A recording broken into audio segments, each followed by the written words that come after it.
picture are a number of people who are committed to finding ways to strengthen economic foundation in the Black community.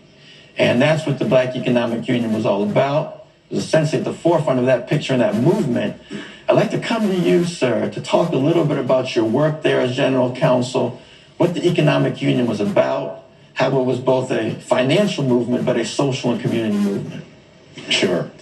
The Black Economic Union, as John said, grew from the NIEU, and I had the fortune to have incorporated the BEU as it was created.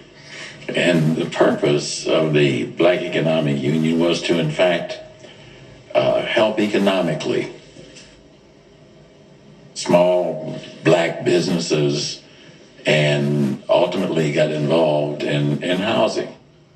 But that picture alone doesn't truly express what the Black Economic Union stood for.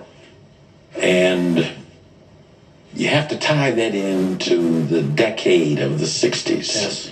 Because one can certainly argue, I would argue, that the 60s represents America at its finest.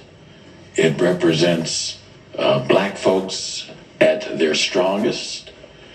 When you consider that that's when the sit-ins began, that's when the movement really started, the March on Washington, and ultimately you ended up with the Civil Rights Act being passed, the Voting Rights Act being passed.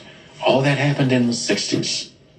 And so, therefore, I say that the 60s, which was the time when BEU was getting started and was at the soul of it. As I